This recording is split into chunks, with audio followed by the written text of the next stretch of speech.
آنے والے، 11ویں شریف کا اہتمام کرنے والے، اولیاء کے مزارات پر حاضری دینے والے لوگوں کو لوگ بریلوی کہتے ہیں، اور یہ تاثر دیتے ہیں کہ بریلوی ایک فرقہ ہے اور ایک مسلک ہے۔ حالانکہ ایسی بات نہیں۔ امام احمد رضا کسی نئے فرقے کے موجد یا بانی نہیں، نہ ہی انہوں نے کوئی نیا نظریہ پیش کیا ہے۔ امام احمد رضا چونکہ جس شہر کے اندر پیدا ہوئے اس شہر کا نام بریلی ہے، اور یہ بریلی شہر میں پیدا ہونے اور وہیں ساری زندگی بسر کرنے کے سبب سے امام احمد رضا محدث بریلوی کے نام سے مشہور ہوئے۔ جیسے شیخو پورہ میں رہنے والا شیخو پوری، لاہور میں رہنے والا لاہوری، فیصل آباد میں رہنے والا فیصل آبادی، شرق شریف میں رہنے والا شرق پوری کہلاتا ہے۔ بس اتنی سی حقیقت ہے لفظ بریلوی کی کہ بریلی ایک شہر کا نام ہے جس میں ہمارے امام رہتے تھے، ان کی نسبت سے ہمیں بریلوی کہا گیا، تو ہم نے اس نسبت کو قبول اس لیے کیا کہ اللہ کا شکر ہے کسی اللہ کے محبوب اور نیک بندے سے ہی ہماری نسبت ہوئی، اس لیے ہم نے قبول کر لیا کہ آپ ہمیں اگر بریلوی کہتے ہیں تو ہمیں قبول اس لیے ہے کہ ہمارا امام اس شہر کے اندر رہا ہے۔ ورنہ احمد رضا کا مسلک جو ہے وہ کیا مسلک ہے؟ مسلک اہل سنت و جماعت۔ آپ نے غور نہیں کیا، میں نے امام احمد رضا کو جو نام لیا ہے اس نام نے ہی تردید کر دی ہے کہ احمد رضا کسی نئے فرقے کا بانی ہے۔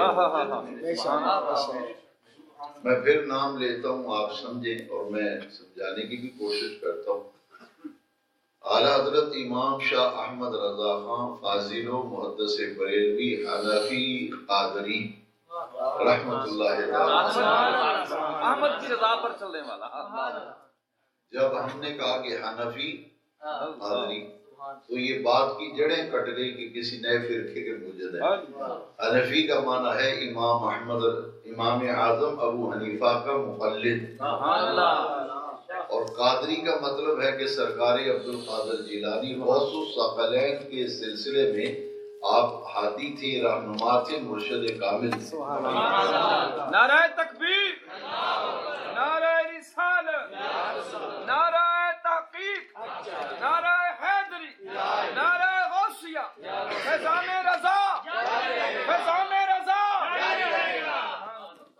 آپ مذہباً حنفی ہیں اور مشرباً آپ قادری ہیں، تو جو خود حنفی ہو، خود قادری ہو، وہ نئے فرقے کا بانی کیسے؟ تو جو آدمی یہ کہتا ہے وہ اپنی بات کی خود ہی تردید کر رہا ہے۔ حنفی بھی کہہ رہا ہے، قادری بھی کہہ رہا ہے۔ امام احمد رضا اس وجود کا نام ہے جس نے بر صغیر پاک و ہند کے اندر تجدید و احیاء دین کا فریضہ سر انجام دیا۔ مجدد 100 سال کے بعد پیدا ہوتا ہے۔ حدیث شریف میں ہے کہ مجدد ایک مرتبہ ہے، ایک منصب ہے، مقام ہے، اور مجدد ہر صدی میں ایک ہی ہوتا ہے، اور وہ 100 سال کے بعد پیدا ہوتا ہے، اور اس کی ایک نمایاں پہچان یہ ہے کہ وہ 2 صدیوں کو پاتا ہے۔ ایک صدی میں اس کی پیدائش ہوتی ہے، صدی کے آخر میں، اور دوسری صدی کے ابتدا میں اس کا وصال ہوتا ہے۔ اور امام احمد رضا کو ہم نے دیکھا عیسوی اعتبار سے بھی 2 صدیوں کو پایا، اور قمری اعتبار سے بھی 2 صدیوں کو پایا۔ 1857 میں جنگ آزادی ہوئی تھی نا، یہاں انگریز کی حکومت تھی۔ ہندوستان پاکستان یہ ایک ہی ملک تھا جسے بر صغیر کہتے ہیں، بر صغیر پاک و ہند۔ ہندوستان پاکستان ایک ہی ملک تھا۔ یہ تو 1947 میں پارٹیشن ہوئی اور پاکستان عارض وجود میں آیا، اس سے پہلے ایک ہی ملک تھا۔ تو برِ صغیر پاک و ہند میں 1857 کی جنگ آزادی ہوئی تھی انگریز کے خلاف، اور گورنمنٹ برطانیہ کی تھی یہاں برِ صغیر میں۔ 1857 کی جنگ آزادی جس میں علامہ فضل خیر آبادی جو ہمارے اکابر علماء اور اولیاء ہمارے مسلک اہل سنت و جماعت کے نامور عالم دین ہیں، جنہوں نے سب سے پہلے انڈیا کے اندر ایک شہر ہے مراد آباد، وہاں کے رہنے والے تھے علامہ فضل حق خیر آبادی۔ مراد آباد کے قریب ایک قصبہ تھا خیر آباد، وہاں کے رہنے والے تھے، تو خیر آبادی کے نام سے مشہور ہوئے۔ آپ بڑے جید عالم تھے، علماء کے بھی مرتبے ہیں، تو ہم تو ہر داڑھی والے کو مولوی کہہ دیتے ہیں، لیکن مدارج ہیں۔ جو عالم ہوتا ہے اس کی تو اور پہچان ہوتی ہے نا، وہ تو علم کا سمندر ہوتا ہے، آفتاب و مہتاب ہوتا ہے۔ علامہ فضل خیر آبادی بڑی شعراء آفاق اور بڑی نامور شخصیت تھے۔ آپ نے ایک بڑا نمایاں کام کیا تھا اور بڑا مشکل تھا، یہ حکومت انگریز کی ہے اور انگریز کے خلاف فتویٰ جہاد دیا تھا کہ انگریز کے خلاف جہاد کرنا فرض ہے، اور برِ صغیر پر جو انگریز کا تسلط ہے اسے ختم کر کے یہاں اہل ایمان و اہل اسلام کی حکومت ہونی چاہیے۔ انگریز کے خلاف جب فتویٰ جہاد دیا علامہ فضل خیر آبادی نے 1857 کی جنگ آزادی، اس فتویٰ جہاد دینے کی پاداش میں، یہ ہماری تاریخ نوجوانوں کو یہ پتہ نہیں ہے، یہ جاننا چاہیے کہ آپ کے جو بڑے بزرگ گزرے ہیں، ہمارے جو بڑے بزرگ ہوئے، ان میں 3 نامور شخصیات ہیں جن کو پھانسی کے پھندے پہ لٹکایا گیا تھا۔ علامہ فضل خیر آبادی کو جزیرہ انڈیمان میں بھیج دیا گیا، جسے کالا پانی کہتے ہیں۔ کالے پانی کی سزا بڑی کڑی سزا ہوتی تھی، اور علامہ فیض فضل خیر آبادی جب عدالت میں گئے تو وکیلوں نے کہا کہ آپ یہ کہہ دیں کہ میں وہ فضل حق نہیں ہوں جس نے انگریز کے خلاف فتویٰ دیا ہے، کوئی اور فضل حق ہوگا۔ جب عدالت میں پیش ہوئے، انگریز کی عدالت ہے، حکومت انگریز کی ہے، علامہ فضل خیر آبادی سے جج نے پوچھا کہ آپ ہی وہ فضل حق ہے جس نے انگریز کے خلاف فتویٰ جہاد دیا ہے؟ فرمایا ہاں میں ہی وہ فضل حق ہوں جس نے خوب سوچ سمجھ کر اور قرآن و حدیث کے گہرے مطالعے کے بعد یہ فتویٰ جاری کیا ہے کہ انگریز کے خلاف جہاد کرنا مسلمانوں پر فرض ہو گیا۔ اسی دن آپ کو پھانسی کی سزا دی گئی، اور سزا سنا کر پھر جزیرہ انڈیمان میں بھیج دیا گیا، اور کالے پانی کی سزا دے کر ان کو پھانسی پر لٹکایا گیا تھا۔ اور ایک دوسری نامور شخصیت مفتی عنایت احمد کاکوروی تھے، جو دہلی کے اندر دلی میں رہتے تھے۔ میں 1985 میں سیدی اعلیٰ حضرت کے عرس میں، وہ میرا زمانہ طالب علمی تھا، میں نے انہی دنوں میں 1984 کے آخر میں نے ایم اے کیا تھا، 85 میں پھر میں بریلی شریف اعلیٰ حضرت کے عرس پہ حاضر ہوا تھا۔ تو میں واپسی پہ دلی محض خواجہ نظام الدین اولیاء رحمۃ اللہ تعالی علیہ کے مزار پہ میں نے حاضری دی، امیر خسرو کے مزار پہ حاضری دی۔ اولیاء کے مزارات کی حاضری یہ خیر و برکت کا ذریعہ ہے، مگر دلی کا چاندنی چوک دیکھنے کے لیے بھی میں گیا تھا۔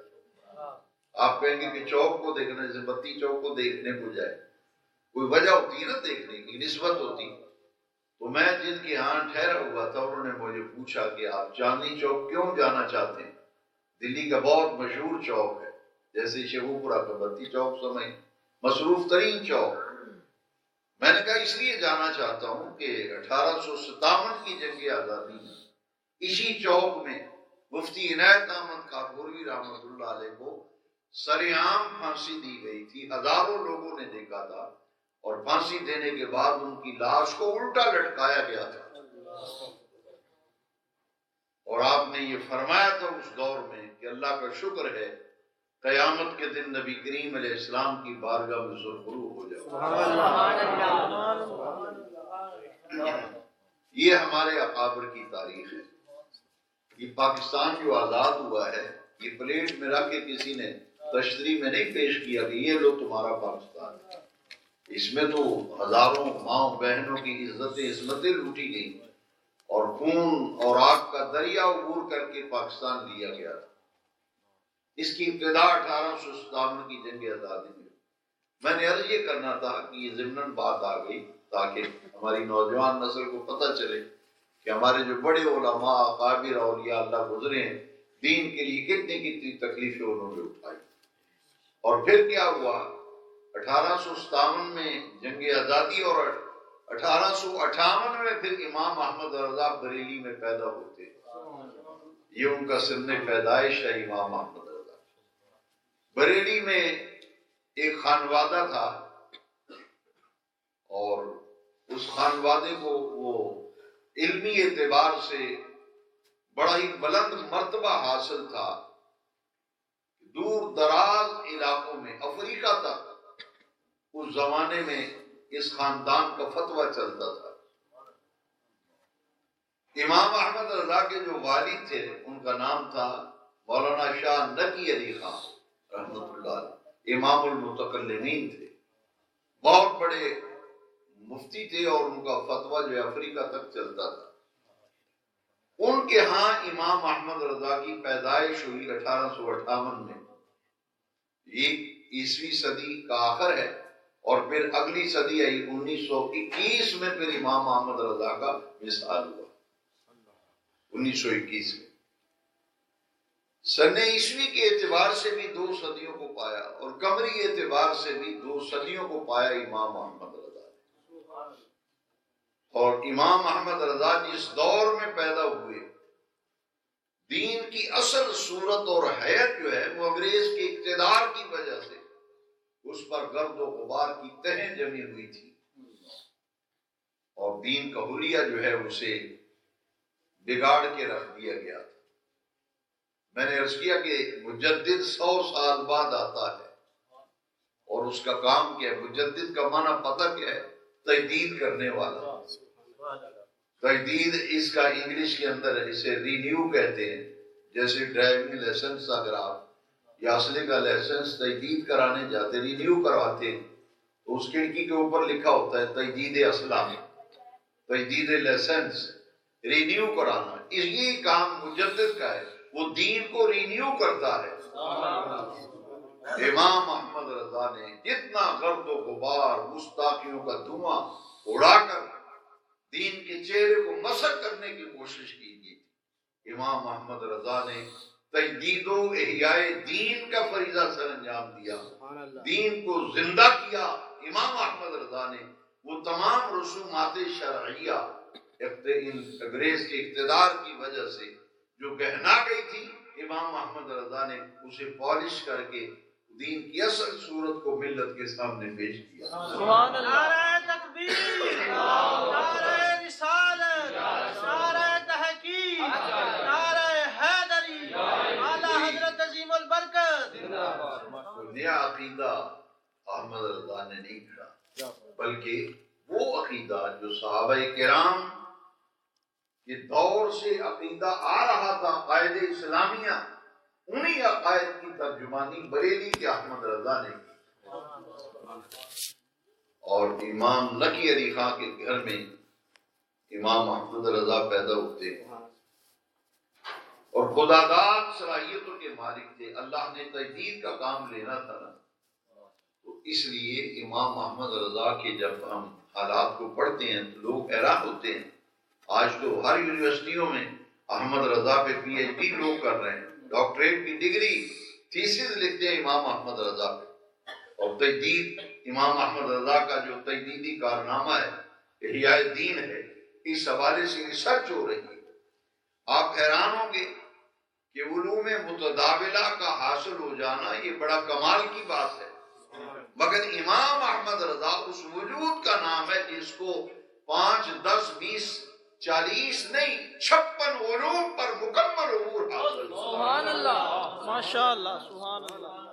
بلکہ اگر یہ کہیں تو بے جا نہیں ہوگا کہ 56 علوم کا شہنشاہ و بادشاہ، اس وجود کا نام امام احمد رضا۔ سبحان اللہ۔ میں خود حیران ہوتا تھا کہ ایسے ایسے مشکل علم ہیں مدارس کے اندر. یہ عالم بننا کوئی آسان نہیں ہے، بہت مشکل کام ہے. لیکن اب مصیبت جیسے میں نے پہلے عرض کیا، جو نماز پڑھا دے اس کو ہم کہتے ہیں یہ مولوی صاحب ہے. حالانکہ جو عالم دین ہے بڑی مشکل سے چمن میں ہوتا ہے دین کا. تقریر کر لینا اور بات ہے، نعت پڑھ لینا اور ہے، مگر عالم دین ہونا یہ چیزیں دیگرے ہستے، یہ اور ہے کچھ. یہ اگر دیکھنا ہو تو احمد رضا کو دیکھیں، یا کسی محدث کو دیکھے جو مسند پہ بیٹھ کے حدیث پڑھا رہا. اور امام احمد رضا کے 56 علوم کا شہنشاہ و بادشاہ ہونا. میں خود زمانہ طالب علمی میں تعجب کرتا تھا کہ علم صرف، علم نحو اور منطق، فلسفہ وغیرہ یہ علوم جو مدارس میں پڑھائے جاتے بڑے مشکل ہیں، لوگ چھوڑ جاتے. اب مدارس کے اندر منطق پڑھنے والا رہا ہی کوئی نہیں، فلسفہ تو بالکل ہی چھوڑ دیا گیا کیونکہ اتنے ذہین طلبہ ہی نہیں ملتے جو فلسفہ پڑھے. مدارس میں اندر میں آ جا کے وہ لوگ داخل کرواتے ہیں بچوں کو جو خود ذہن ہو، اور ایسے ایسے لوگ ہیں جو مدرسے میں بچوں کو داخل کرانے آتے ہیں تو تعجب ہوتا ہے کہ اللہ ہی حافظ ہے. کہتے ہیں تنگ بڑا کرتا ہے مسافر تھے مدرسے میں بچے کو داخل آپ کرانے آئے. اگر وہ یہ کہے کہ جی تنگ بڑا کرتا ہے مسافر تو اسی طرح قابو کرو تو وہ کیا خاک عالم بنے گا؟ پھر یہی ہوگا کہ داڑھی رکھ کے کسی مسجد میں اذان دے دے گا، نماز پڑھا دے گا. علم اور چیز، علم کے لیے ذہین لوگ چاہیے. اور میں تو حیران ہوتا ہوں، یہ اللہ تعالیٰ کا کرم ہے کہ دین کی یہ بہاریں آپ کو نظر آ رہی ہیں. ورنہ جیسے پڑھے لکھے علماء کی ضرورت ہے وہ تو گنتی کے ہیں معاشرے کے اندر. اسی لیے بگاڑ ہی بگاڑ ہے، جدھر نظر ڈالیں بگاڑ ہی بگاڑ ہے. اصلاح کرنے والا کوئی دکھائی نہیں دیتا کیونکہ قوم کا مزاج علمی نہیں ہے. ہمارے پاکستان میں علم کی شرح جو ہے وہ آپ دیکھ لیں، بین الاقوامی جو ماہرین علم ہیں، ماہرین تعلیم ہیں، وہ یہ کہتے ہیں کہ پاکستان تعلیم کے اعتبار سے بہت پیچھے ہے، بہت پیچھے ہے. میں نے خود ایسے ایسے لوگ دیکھے ہیں، ان کا لباس، ان کے چہرہ مورا اگر دیکھیں تو یوں لگتا ہے کہ بہت پی ایچ ڈی کی ہوئی ہے. اور جب اسے کہا جائے کہ بھائی جناب یہ پریشانی وہ پریشانی، اسے کہیں کہ آیت الکرسی صبح شام پڑھیں، تو وہ کہتے ہیں جی میں قرآن شریف نہیں پڑھا ہوا. اب یہ حال جب قوم کا ہو جائے، اب دیکھ لینا کہ تعلیم، بچوں کی دینی تعلیم کے لیے کتنا ہم کام کر رہے ہیں. اس لیے امام احمد رضا کا یہ کمال تھا کہ 1 2 10 نہیں، 56 علوم پر اللہ نے عبور عطا فرمایا. اس کی ایک بنیادی وجہ تھی، وہ کیا؟ وہ میں نے جہاں تک مطالعہ کیا ہے اور ریسرچ کی ہے، میں نے اپنے قابل علماء سے بھی یہ بات کی، سب نے میری تائید کی. میں نے برصغیر کی تاریخ کو پڑھا ہے کہ منطق کے علم کا سہارا لے کر حضور کی عزت پر حملہ کرنے کی کوشش کی گئی. کچھ لوگوں نے فلسفے کا سہارا لے کر تنقیص رسالت کے پہلو نکالے. جس علم کا سہارا لے کر لوگ عظمت رسالت پر حملہ آور ہو رہے تھے، اللہ تعالیٰ نے ہر اس علم سے امام احمد رضا کو سرفراز فرمایا، اور امام احمد رضا نے اس علم کے محاذ پر کھڑے ہو کے مقابلہ کیا.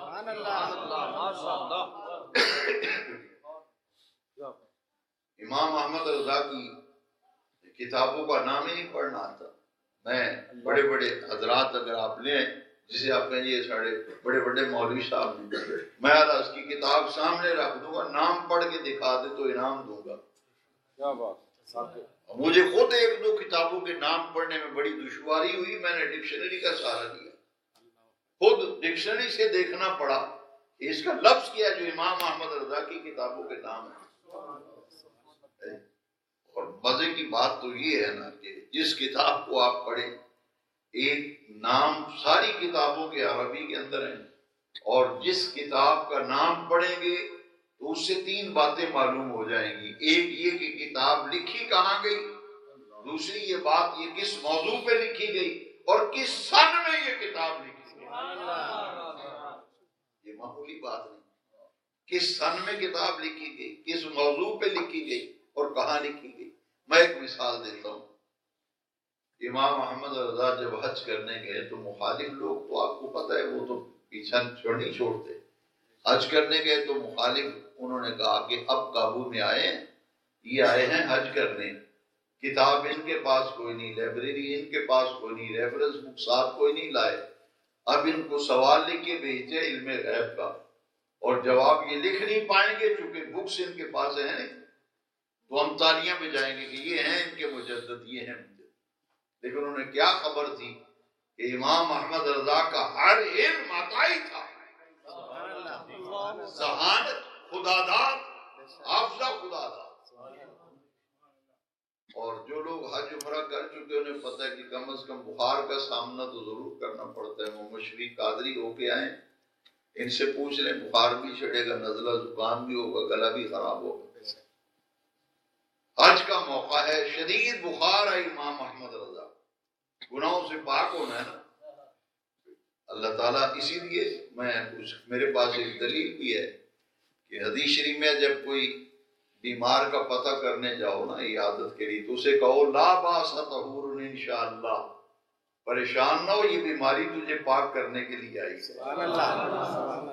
ہم تو سب عیبوں سے بھرے ہوئے. ابھی بابر نے بڑی پیاری نعت شریف پڑھی اور ایک کیفیت میرے قلب پر وارد ہوئی کہ ہمارے سب کا دامن تو بے عیب ذات تو خدا کی ہے، یا پیارے مصطفیٰ کی ہے، یا قرآن بے عیب ہے. ذالک الکتاب لا ریب. میں کہا کرتا ہوں بے عیب رب نے ہمیں بے عیب رسول عطا فرمایا، اور بے عیب رسول کو بے عیب کتاب عطا فرمایا. نعرہ تکبیر، نعرہ رسالت، عظمت و شان مصطفیٰ زندہ باد. جی وہ جب بخار وغیرہ چڑھتا ہے تو یہ مکہ شریف خوب رگڑا لگتا ہے، تو پھر کئی لوگ کہتے ہیں یار یہ کیا ہو گیا. میں نے کہا کچھ نہیں ہوا، یہ تو پاک کرنے کے لیے آیا. یہ اندر کو رگڑا لگتا ہے. کپڑے کو بھی جب دھونا پڑتا ہے تو داغ وغیرہ ہو تو عورت اس کو اچھی طرح سے رگڑے گی، دھوبی بھی اس کپڑے کو پکڑ کے رگڑتا ہے تو رگڑا جب لگتا ہے پھر گناہوں سے پاک ہو گیا آدمی واپس پلٹتا ہے. گھر والے بھی چہرہ دیکھ کے حیران رہ جاتے ہیں، لگتا ہے کہ چہرے کو پالش کرا کے آئے ہیں. نہیں، وہ انوار و تجلیات ہیں جو آدمی کے چہرے پہ سمٹ آتے ہیں. جائے کو سچے دل سے تجربہ کر لینا، اگر نہیں کیا تو آئندہ کرنا. جو مدینہ شریف سے آئے نا، جب اس کو روانہ کریں سیاہ آپ کریں تب بھی چہرہ دیکھیں، اور جب واپس آئے تو جب بھی چہرہ دیکھ لیں. جائے عشق و محبت لے کر حضور کا دیوانہ بن کے جائے، جب واپس پلٹے گا اس کی آنکھوں میں بھی روشنی ہوگی، اس کے چہرے پہ بھی نور ہوگا. اب یہ اس کا کام ہے کہ اس کو کتنی دیر سنبھالتا ہے. نعمت تو وہاں سے مل گئی. احمد رضا مکہ شریف میں شدید بخار ہے. کہا جی اے ساڑا سوال ہے لکھو دا جواب. تو احمد رضا نے یہ تھوڑا ہی کہا کہ میں جاؤں گا انڈیا اور لائبریری وہاں ہے، کتابیں وہاں ہیں، اور میں اچھا لاؤ ہم اس کا جواب لکھ دیتے ہیں. شدید بخار، سر میں درد، نزلہ اور زکام اور گلا خراب، عجیب کیفیت ہے امام احمد رضا. آپ نے فوراً کاغذ قلم منگوایا. 8 گھنٹے کے اندر شدید بخار کے اندر 450 صفحات پر ایک ضخیم کتاب لکھ کر سوال کے جواب میں. نعرہ تکبیر، نعرہ رسالت، نعرہ تحقیق، فیض رضا، فیض رضا، تعلیمات حضور مفکر اسلام. ہمیں کو لکھنے کے لیے دے دے تو ہم کہتے ہیں شفیق صاحب اگلے ہفتے دے دیں گے. اگلے ہفتے وہ جی لکھا ہے کہ نہیں یار ٹائم ہی نہیں ملا، اگلے ہفتے پھر لکھتے ہیں. امام احمد رضا نے ادھار نہیں کیا. انہوں نے کہا کہ یہ دشمن ہے، خالی پہ جائیں گے. اسی وقت 8 گھنٹے کے اندر اور آپ حیران ہوں گے عربی زبان کے اندر کوئی ریفرنس بک نہیں، کوئی لائبریری کتاب نہیں. اور مزہ یہ ہے کہ ہر باب میں ریفرنس کوڈ کیا ہے. فلاں امام نے اپنی کتاب کے فلاں باب میں یہ لکھا، فلاں امام نے اپنی کتاب کے فلاں باب میں یہ لکھا. عربی زبان میں جواب لکھا 450 صفحات پر. اب وہ صبح جب آئے والا فرمایا لیجئے یہ ہے آپ کا جواب. انہوں نے صفوں کی گنتی شروع کی، 20 صفحے گن کے تھک گئے. کہاں ہم نے تو مختصر سوال لکھا تھا. فرمائیے اسی آپ کے سوال کے جواب میں ہی 450 سوال پر یہ جواب ہے۔ تو کتاب کا نام بڑا مزے کا لکھا، جس سے پتہ چلتا ہے کس موضوع پہ ہے، کہاں لکھی گئی اور کس سن میں لکھی گئی۔ کتاب کا نام ہے الدولۃ المکیہ بالمادۃ الغیبیہ۔ یہ مکہ شریف میں لکھی گئی، علم غیب کے موضوع پہ لکھی گئی، اور علم العداد کے اعتبار سے عدد نکالیں تو جس سن میں کتاب لکھی گئی وہ عدد نکلتا ہے۔ میں خود حیران ہوں، میں چھوٹا سا تھا تو لاہور میں یوم رضا نوری مسجد اسٹیشن کے سامنے ایک مسجد ہے، مرکز کسی زمانے میں بڑا وہاں مرکز ہوا کرتا تھا، تو وہاں اعلیٰ کا عرس ہوتا تھا، داتا صاحب کے عرس پہ آخری دن بڑا دنیا ہوتی تھی حد نگاہ تک۔ تو میں حیران ہوتا تھا، والد صاحب ساتھ لے جاتے تھے محفل میں، اور یہ ان کی تربیت تھی، مجھے ساتھ نہ لے جاتے تو پتہ نہیں میرا آج کیا حشر ہوتا۔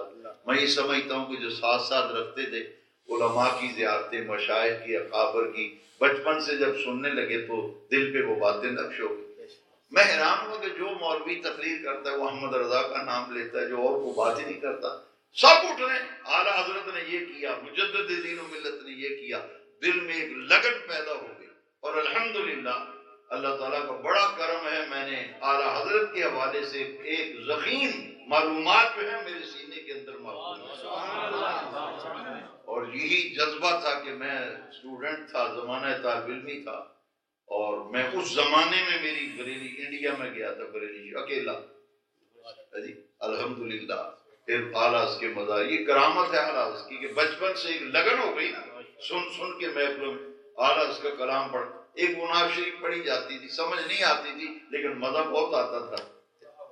لم یاتی نذیر فی ناظر، وہ جب نعت شریف پڑھتے تھے لاہور نوری مسجد میں تو میں دیکھتا تھا لوگ لوٹ پوٹ ہوتے تھے، کوئی رو رہا ہے، کسی پہ کیفیت ہے، اور اشعار کی سمجھ تو آتی نہیں تھی مگر پڑھنے کی وہ ردیف، وہ قافیہ، وہ لب و لہجہ، وہ انداز، وہ حسن صوت، وہ دل کو کھینچ لیتا تھا۔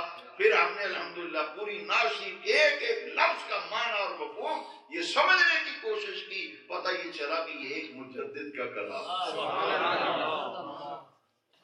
لم یاتی نذیر برسن ہارے رم جھم، جی وہ ایک عجیب کیفیت، مولانا شاہ نورانی رحمۃ اللہ علیہ صدارت تھی تو نعت کا نعت پڑھ رہا تھا، نورانی صاحب پہ کیفیت تاری ہو۔ اس زمانے سے پھر امام احمد رضا سے میں حیران ہوتا ہوں کہ امام احمد رضا کی میں اس وقت میرے سامنے ایک وسیع مضمون ہے کہ میں کس کو پکڑوں کس کو نہیں پکڑوں، مگر میں یہ مجبور ہوں بات کہنے پہ کہ ان کی جس کتاب کو اٹھائیں ایمان تازہ ہو جاتا ہے۔ آپ نعتیہ دیوان اٹھا لیں، ہدایت بخشش، اللہ اکبر، ایک ایک لفظ اور ایک ایک حرف سے حضور کی محبت کی خوشبو آتی ہے۔ اور نام محمد رضا نے نام بڑے پیارے رکھے، ہدایت بخشش۔ یہ ہدایت جمع ہے حدیقہ کی، حدیقہ کہتے ہیں باغیچے کو، اور اس کا معنی ہے بخشش کے باغات۔ جو نعتیہ دیوان دیا ہے وہ ہماری بخشش کا ذریعہ و سامان ہے، اور جو قرآن شریف کا ترجمہ عظیم النظیر، بے مثال لاجواب ترجمہ، کنز الایمان فی ترجمہ القرآن، یہ واقعی کنز الایمان کا معنی ہے ایمان کا خزانہ۔ قرآن شریف کا ترجمہ پڑھتے جائیں، ایمان تازہ ہوتا چلا جائے۔ جس طرف امام احمد رضا نے رخ کیا ہے نا، یہ دیکھیے نا، فرماتے ہیں کہ یہ مرزا داغ دہلوی کا شعر ہے، اعلیٰ حضرت چونکہ بڑے بلند پائے شاعر تھے، ملتان کے اندر ایک دفعہ یہ جس جماعت کے آج کل سربراہ سراج الحق ہیں، جماعت اسلامی، انہوں نے ایک نعتیہ مشاعرہ کرایا ملتان کے اندر جس میں بڑے بلند پایا شاعر پاکستان کے جمع ہوئے۔ تو صبح کو مشاعرہ تھا تو انہوں نے کہا کہ جتنے بھی شاعر ہیں رات کو پہنچ جائیں۔ کسی بڑے ہوٹل کے اندر انہوں نے شاعروں کو ایک کمرہ جو ہے وہ لے کے دیا وہاں ٹھہرنے کے لیے۔ تو جب سب شعراء رات کے کھانے پہ جمع ہوئے ہوٹل میں تو کھانا کھانے کے بعد یہ بحث چل نکلی کہ کل مشاعرہ ہے، ہر شاعر اپنا اپنا کلام لکھ کے لایا ہے۔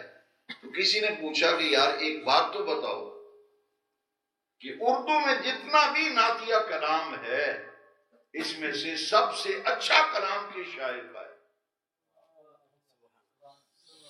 جتنے بھی اردو کے کلام ہیں ان میں اچھا کلام کس کا ہے؟ سب اپنی اپنی رائے دیتے رہے، ہر شاعر رائے دے رہا ہے. آخر میں سب کا یہ اتفاق ہو گیا کہ جس ندرت کے ساتھ، ندرت کہتے ہیں ذہن کے تصور، تخیل اور پرواز کو، ان کا سوچ اور فکر کی جو پرواز احمد رضا کے نعتیہ دیوان میں ملتی ہے وہ کسی شاعر کے کلام کے اندر نہیں ہے. نعرہ تکبیر، نعرہ رسالت، نعرہ تحقیق، نعرہ حیدری، عظمت و شان اعلی حضرت. اور آپ ایسا کام کر کے 1200 کتابیں زندگی میں یادگار چھوڑ، قرآن مجید کا ترجمہ، نعتیہ دیوان اور فقہ میں امام احمد رضا کی خدمات. آپ حیران ہوں گے کہ 30 جلدوں میں فتاوی رضویہ، جو لوگ سوالات بھیجتے تھے اس کے جواب امام احمد رضا فتویٰ نویسی کے بڑے ماہر تھے. اور جتنے بھی استفتاء آتے تھے جو 30 جلدوں کے اندر آپ کی کتاب فتاوی رضویہ. علم کا ایک ایسا سمندر تھے امام احمد رضا، عائزین کے ساری کا پیکر تھے. کام وہ کر گئے جو بیسیوں ادارے بھی مل کے نہیں کر سکتے. اور ان کی جتنی بھی خوبیاں ہیں وہ سب ایک طرف، لیکن نبی کریم علیہ السلام کا سچا عاشق ہونا، عاشق رسول ہونا، یہ ان کی تمام خوبیوں پر حاوی. تصوف و طریقت کے بھی بادشاہ تھے، علم کے بھی آفتاب اور ماتاب تھے، طریقت کے بھی آفتاب و ماتاب تھے. امام احمد رضا پہ طریقت بھی ناز کرتی تھی، علم و فضل بھی امام احمد رضا پہ ناز کرتا تھا. اسی لیے حضرت میاں شیر محمد صاحب شرقی رحمۃ اللہ علیہ فرماتے ہیں کہ خواب میں مجھے غوث پاک کی زیارت ہوئی تو میں نے غوث پاک سے خواب میں پوچھا کہ ہندوستان میں آپ کا نائب کون ہے؟ فرمایا بریلی کے احمد رضا. سبحان اللہ، سبحان اللہ، سبحان اللہ. نائب غوث الورا امام احمد حنفی قادری نبر اللہ. اور ان کے کلام کو پڑھتے جائیں تو عجب کیف تاریخ ہو جاتا ہے. کوثر نیازی نے، ڈاکٹر اقبال نے کہا، علامہ اقبال نے کہا کہ مولانا احمد رضا کے اندر اگر شدت نہ ہوتی تو اپنے دور کے امام اعظم ابو حنیفہ ہوتے. اب وہ شدت کیا ہے؟ اس کا جواب کوثر نیازی نے دیا ہے. اور کوثر نیازی ہمارے مکتبہ فکر کا نہیں، ادیب تھے. انہوں نے، کوثر نیازی نے لکھا کہ علامہ اقبال نے جسے شدت کہا ہے وہ اصل میں ان کا عشق رسول ہے. ان کا عشق رسول ہے کہ نبی کریم سے اتنی محبت کہ حضور کے بارے میں کوئی بات سننے کے لیے احمد رضا تیار نہیں تھا. دنیا میں کسی سے محبت ہو جائے تو آدمی سر پھاڑ دیتا ہے، کہتا ہے تم ہوئے کون، تو دی گل کرنے والا. یہ جو شدت جسے کہا نا علامہ اقبال نے، یہ اصل میں عشق رسول. اسی لیے تو خوب خبر لی ہے نا امام احمد رضا. کسی نے کہا جی کہ اعلیٰ حضرت سے عرض کیا کہ آپ ذرا ہاتھ نرم رکھیں، جب آپ شدت فرماتے ہیں تو یہ آپ کو گالیاں دیتے ہیں تو ہمیں تکلیف ہوتی. تو امام احمد رضا نے بڑا پیارا جواب دیا، فرمایا اللہ کا شکر ہے جتنی دیر مجھے گالیاں دیتے ہیں اتنی دیر سرکار کے بارے میں تو کچھ نہیں کہتے. سبحان اللہ. فرمایا وہ تیر جس کا رخ پہلے مدینہ منورہ کی طرف تھا اس تیر کا رخ اب بریلی کی طرف. سبحان اللہ، کیا بات. یہ خوبی سبحان تھی اللہ، سبحان اللہ. وہ اعلیٰ حضرت نے کئی مقامات پر، آپ ایک جگہ دیکھیں نا، فرماتے ہیں دشمن احمد پہ شدت کیجیے، دشمن احمد پہ شدت کیجیے، ملحدوں کی کیا مربت کیجیے، غیظ میں جل جائیں بے دینوں کے دل. یہ اقبال نے جس طرف اشارہ کیا نا، اس شعر سے پتہ چلے گا کہ حضور سے کتنی محبت ہے. فرماتے غیظ سے جل جائیں بے دینوں کے دل، یا رسول اللہ کی کثرت.